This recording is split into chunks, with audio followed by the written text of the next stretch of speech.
Hello, welcome to Tough Talks with Damon. My special guest today is Tony Enos, singer, songwriter, activist, teacher. Wonderful human. Welcome to the tub. Thank you, and thank you for having me. It's wow. very sexy. I've never done an interview in a tub before. This is pretty dope. Have you ever They should all be done in the tub. Have you ever done a naked interview? I have not. No, I All right. All right. Well, I'm happy to be your first. Naked. So tell me, Tony. First thing I'm asking people is that I want to know what you like most about your body. What's about my body? I think my teeth. What do you like about your teeth? I had horrible teeth as a kid. I drank a lot of apple juice, so I just wore my baby teeth out. So I was pretty glad when my adult teeth started coming in. And first we thought I was going to need braces, but then they did okay on their own. And then I just took super duper Mentadent, peroxide, how do you call it, baking soda care of them. Wow. So I think a smile, I think all smiles are beautiful actually. Yeah. I think it's such a visceral reaction when people, when someone smiles, when it's actually a genuine something makes you smile. Yeah. So I like my smile and I like everybody. You have a beautiful smile. Well, thank you. You're very welcome. Thank you. I know I had a lot of orthodontist and teeth problems when I was a kid, so I'm happy to have what I got. Now you are, so as a musician, as a recorder, as someone who's doing videos, you are, I think gay men in general have a lot of criticisms about our own bodies, but I think you're working in an industry that's especially critical and really judgmental of people's bodies. Do you ever feel that? Yeah. I just never care enough to change what I'm gonna do. I just don't, I'm always gonna do what I set out to do in the first place, so it may sting for a second, but I think nothing is worth my peace. So if I have the chance to be right or have peace, I'd rather have peace. So I'm not gonna stand there and argue my body with someone who doesn't like it. That's fine. There's plenty of other bodies out there, and you should go find them. You know what I mean? Well, and one of the reasons, so I'm bringing in the duckies. One of the reasons why I also don't use the word "should" much is because of that. It's people no one has the right to tell you or me or anyone that our bodies are wrong or should look different than how they are. These are our vessels. Right. This is the only one we get this time around, anyway. Yeah. But again, I know that there's a lot of industry pressure that people are under when they are in front of cameras and entertaining as much as you are. Tell me how you got started in this career. I started dancing professionally at 13 years old. Always wanted to be a singer. Started writing at 11, and just everything in divine order. So I started dancing professionally at 13. Signed with an indie label at 16. Wasn't a good fit. So we parted ways. It was a 3-year contract. I had agreed not to record for 3 years to be let out, in order to be let out. Wait, so they roped you into a contract. Right. Yeah. Which was not okay, and then they told you couldn't to be let out of it because it was a 3-year contract. I had to agree not to record. Business is nasty. People, project a very Cinderella-esque version of the music business, and you gotta read fine print. Yeah, you gotta read fine print. So in that 3 years, I decided to start my own record label. I didn't want to put it in anybody's hands again. 2007, 2008, I started Liberate Entertainment, released my debut album, Did It Right, in 2009, and here we are in the tub. Wow. Okay, so you recorded on your own record label. Yes. You started a record label when you were 19, 18, if I'm doing the math right? 20? Yeah. How does one do that? How does one start a record label when they're 20 years old? A lot of research, a lot of work. I've also been blessed to work before I started fully producing my own records in, when was it? I guess I want to say 2000, maybe 16 or 17 when I started fully. But before that, I worked with really amazing, really talented musicians and people that, thank God, I was able to learn from. So you work hard and study hard and learn from good, talented people. So I was blessed in that sense. Yeah. Wow. Yeah. Describe the music you do. It's pop music. Yeah. Very dance. Very dance. I love very dance. Very uplifting. Yeah, well, thank you. That's an important component for me is the dance component. I'm sorry, the uplifting component. But it's pop music. A lot of hip hop, R&B, Latino, Native American, sometimes Middle Eastern influence. But that's pop music, right? It's kind of that that melting pot. Per se, I know people aren't crazy about that word sometimes these days, but I really appreciate it. Tell me what you think about that word. I love it. I think it's beautiful, and I identify with that because I come from multiple heritages around the globe, so it's how could I not really dig something like that where I'm like, oh, this gets to be represented in this way through music. So I dig it. I like it. Yes. And it's okay if folks don't like it, too. That's part of the job. So, but I like it. Well, so I'm guessing you probably hear more from the critics than the fans, or the critics can be sharper and more dig deeper than the fans. I think we have a tendency, I can't speak for we, I can only speak for myself, but I have a tendency, or at least I have had, to kind of ruminate over it. Like people say wonderful things and you're like, thank you, and you don't even really take the time to really absorb the compliment. And then somebody says one thing and what I have found is that I can't let my ego rush in so quickly. And that's why that kind of chokes all the creativity out. The ego just chokes the life out of the creative process. So I really don't do much explaining now about things, and I accept that it's totally cool if people don't like it. That's part. It's like working at UPS and having to lift 50 pounds. You're like, I gotta lift 50 pounds. Yeah, man, it's part of the job. So it's part of the job. It's totally cool if people don't like it, and it gives me a chance to be like, that's great. Maybe you can create something that you feel better about, or just that's another option for people. So that's art. But I don't work at providing a supplement for people to digest it with, or telling them what they should think and feel about it. You've made art as an artist. That's it. You've done your job is done. On to the next. So that's how I feel about it. Wow. And so you're like, if you do a concert and everyone says they love you, but there's one nasty comment on social media, what does the ego want to do with that? Well, I think the knee-jerk reaction is to want to rush in and defend what you had set out to do. Yeah. But I think you just kind of on to the next. The truth is, and we live in this Facebook war society. If people sat and had an argument with everybody on Facebook who didn't like something, none of us would ever get anything done. You know what I mean? So I just really try to be aware. The awareness is the component. I try to be really aware, and I work at it. And some days I'm good at it, and some days I just don't have my shit together, but I work at it. Wow. Yeah. Well, your message and your videos seemed very much about representation and diversity. And I guess, people do have different opinions about the word melting pot, but it seems to me diversity is key. Yes, to I believe all of your work. Can you say more about that? Sure. I think representation matters. Representation matters. Representation matters. Yeah. Wow. I've told this story a million times. When I was a kid, I had my first little boy crush at 5 years old. And I said to him, if I was a girl, would you like me? He said yes. So that's the way we lived the next week, that I was a girl. And then the shit hit the fan, and I had to tell the truth and humiliate myself in front of the neighborhood and got in a lot of trouble. I say all that to say I didn't want to be a girl. It wasn't that I wanted to be a girl. I did what I saw. Kids do what they see. So all I was doing was what I saw. I was trying to survive and process these feelings in the heteronormative environment that I grew up seeing. It never occurred to me that I could be gay, what a gay man was. There certainly were no gay people on TV that I could be, at that time, that I could be like, this is a gay man, and that's somebody that I can look up to, and that's a way, an expression of that. There was none of that. I was only doing what I saw and what I thought was available to me. So representation matters. Representation matters. Yeah. And you've also talked about what it was like growing up in your home with people speculating about your sexuality, even when you were that young. Yeah.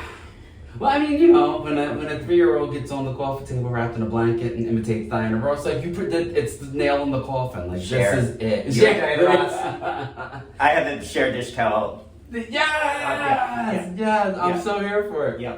But to me, she represented possibility. Yes. And I was bullied a lot growing up in grade school. All around the neighborhood. But she represented. And there was a kid's book in my school that I would read every day. Basically, I would read in the lunchroom, and it would talk about how she went through being bullied, and I felt like if I toughed it out and if I was strong enough and really just sort of stuck to my guns and was true to myself, I could somehow get past that. Even though at that age it feels like this is eternal. Like this is what the rest of my life is going to be like. So that's what Diana Ross offered you. Yes. Does she know that? I don't think she. I've tweeted at her and things like that, but I've never had the opportunity. That would be. I don't fan out often or like but my knees would probably be knocking together to tell someone who was like, she was a lighthouse for me in a way at that age. And she kind of towed me in a way to the edge of that when I guess around 13, when things started to change and my body started to change and I started to grow into my body and, I wasn't the kid being bullied, around the way anymore. But yes, if it wasn't for my mom, Diana Ross and music, you and I probably wouldn't even be sitting here. Wow, I'm pretty sure of it. That's powerful. Well, I would, one thing I've learned with social media, especially like with Twitter, is that a lot of these big names are real people. Like they're actually real people who have conversations like this. Who knows? Well, I don't know if they have conversations in the bathtub, but they really have thoughts and fears and Diana Ross should insecurities. have a conversation. Yes, we can. Diana, you're invited to the bathtub anytime you want. Damn it, yes. As well as share. And but that they really are people who have insecurities and fears, and really do read the loving stuff too. They appreciate hearing from loving fans. I didn't really know that before social media. I just thought, okay, if you're someone like Diana Ross and Cher, you hear it a million times a day. Why would it make any difference if you're hearing it from this little gay boy? But they really do. I think they really do read it. I think so. It's so funny, back during COVID, everybody was under lockdown and everybody was just trying to figure it out. And I followed Diana Ross on Twitter. I think she's at Miss Ross, if I'm not mistaken. And she was like, what aren't we figuring out? She's like, we have to put our heads together. And she was doing a lot of reading of different things and different authors, just trying to figure out the meaning behind it all or what we could learn from it. And I tweeted at her, this has helped me. And in my head, I'm like, what the fuck am I doing? What could I possibly offer her, this person who's been my Yoda? What could I possibly give to her that would be of value that would mirror anything that she's given me? But I tweeted it at her anyway in the link, so maybe she saw it, or maybe she did. But if she did, I hope she enjoyed it, because Deepak Chopra is also a tremendous influence and guiding force in my life. So it's always great to be able to give that medicine to somebody else. Great. And does he know again? I don't believe so. Okay. Yeah. so again, I think, why not? Yeah. Communication. Right. We're all in this together. We're all facing COVID. We're all fucking traumatized right now. Yes, sir. All of us. It doesn't matter how rich or famous anybody is. We're all impacted by this. Yes, sir. We're in this together. And I think if anything positive is going to come out of this whole mess. It's this recognition. We're in this, literally, we're in this together. Literally. Yeah. It's good. Yeah. That's bad. No, so I also love your advocacy and education work. You are an ambassador for U=U campaign. Yes, sir. Could you please tell me more about that? Tell our watchers and the duckies more about U=U and what your role is.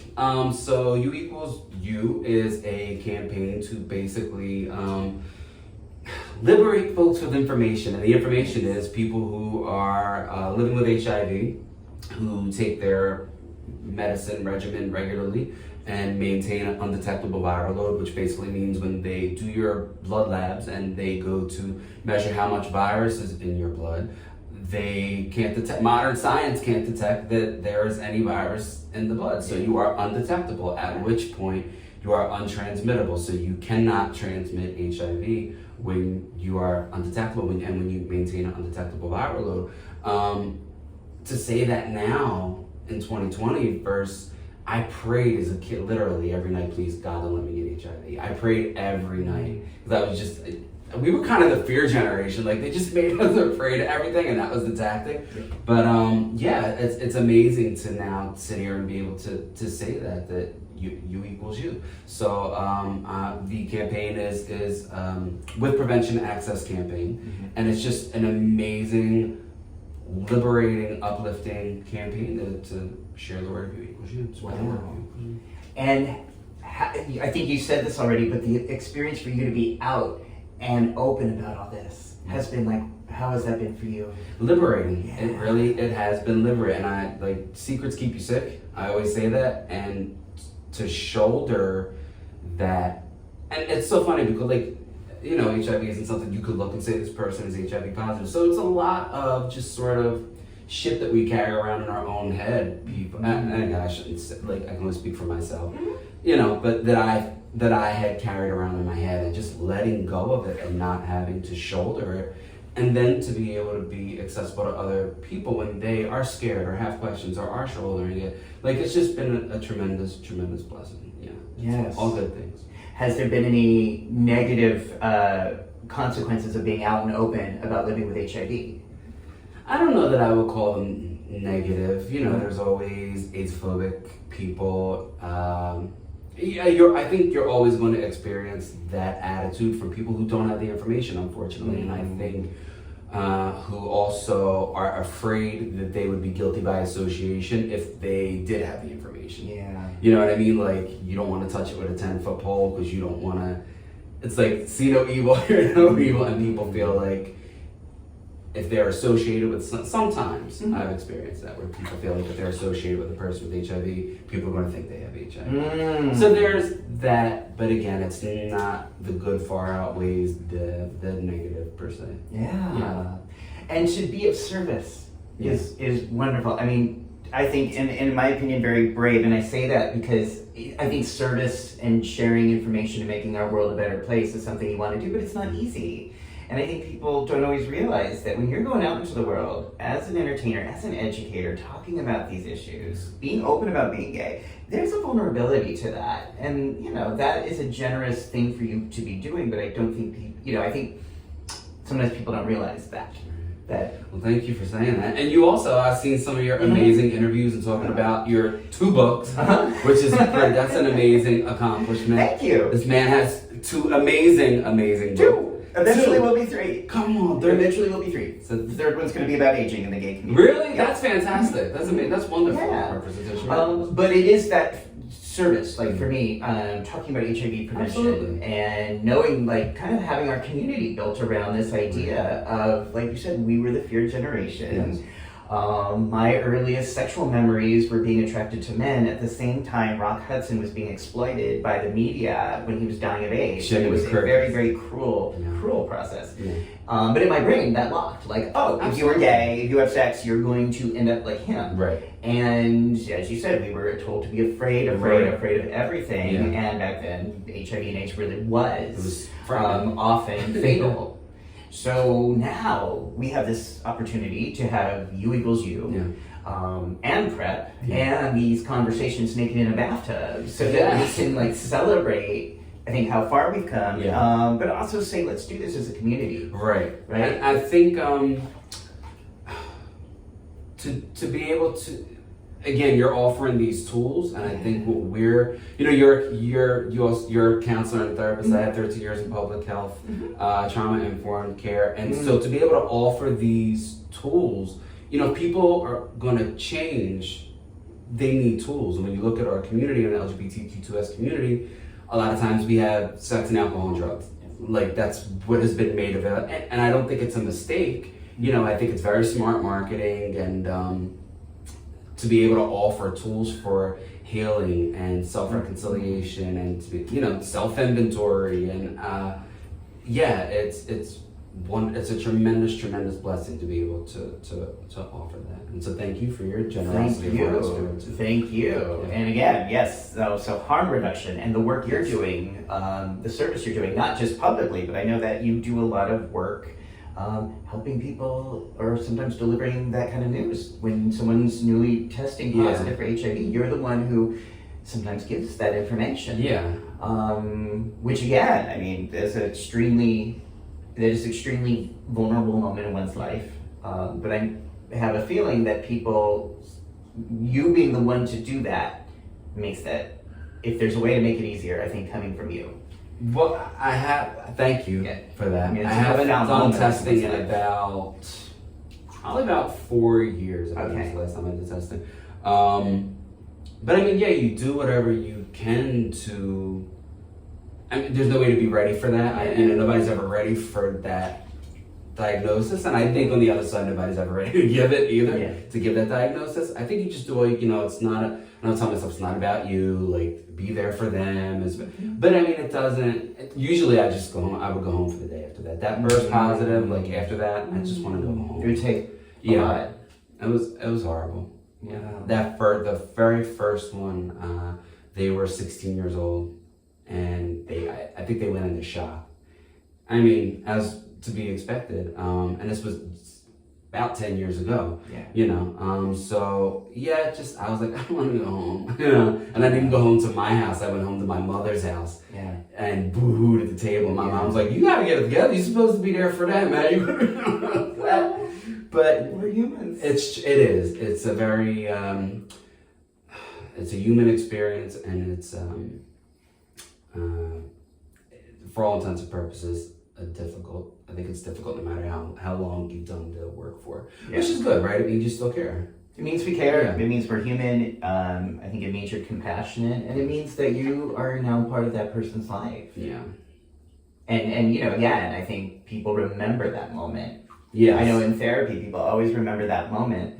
And one of the things they often describe to me is, you know, what it was like, what the person was like. Mm-hmm. And if that person was kind and nice, they will say that. Yes. If the person was very cold and insensitive, that get etched in that memory as well. Absolutely. So, you know, you're part of people's life. Well, thank you for saying that. Well, thank you. Thank you for, thank you for doing that. My pleasure. You know, I mean, no, it's good work. It's good to be able to, I think past that, like to connect folks to care, to be able to say, hey, like me too, like it's going to be okay. Yeah. To do those things. It's not, I don't want to make it sound like it's all horrific. It's good to be able to be there for somebody in that moment. Yeah. If you could go back to that 5-year-old on the table, emulating Diana Ross, if you could give that 5-year-old one piece of advice, what would you tell him? Oh Lord, just one piece? Or a few. You have to put a value on your love before anyone else will. Mm-hmm. You have to do it first. My mother would always say, to thine own self be true. I would come to her time and time again with different things, and that no matter what the end of the advice looked like, she would always say, you know, you have to be true to yourself, to thine own self be true. Thine own self be true. So that definitely. Again, I think if you have the chance to be right or have peace, have peace. Nothing is really and I don't know that you can access anything or much of anything if you don't walk through that door first. Yeah. Because you know, if you just have that, if you're weathering that mental thunderstorm, how could you really enjoy joy and you know? So I think peace is what I prioritize first. Me too. Every day. Yeah. Beautiful. Beautifully said. Yes, I often think, do I want to be right or do I want to be peaceful? Exactly. And honestly, sometimes I go for right. Right. I'm like, but at least I know. It's like, all right. I'm the one doing it. Yeah. Like, There's times when you own it. Yeah. I'm owning it. Yeah. I'm like, no, I'm going to be a total dickhead right now. Here we go. Yes. Yes. Yeah. Now, people want to follow you, see your work, follow your tour, buy your albums. What is the best way to do that? All social media at TonyEnos.com, TonyEnos. Facebook, Twitter, Instagram, YouTube at Tony Enos. And then my website is TonyEnosmusic.com. Beautiful. And you are about to go on tour. Yeah, this is it for the year. So, October 11th, we will be at Penn State Brandywine. They'll probably be watching it after that. Yeah, right. That's okay. October 16th. It was October 11th. It was, yeah. October 16th, Kennedy Center, which is really amazing. They have a concert series called the Millennium Stage series. So I get to be a part of that. What a blessing. And then November 4th, Boston, Northeastern University. Okay. Yeah. Congratulations. Thank you so much. Wonderful. Thank you for being here on TED Talks, and I would love to have you back. And you know, when we do, if and when I do a second season, you know, to come back and I hope you do. You know, it's gonna be. It's an interesting time. I'm just so glad you're back on the road and doing what you love and shining and helping people the way you're doing. It's wonderful. Thank you everybody for watching. If you enjoyed, subscribe. If you didn't enjoy, subscribe anyway. And thank you for watching Tough Talks with Damon. Thank you. Thank you. All right.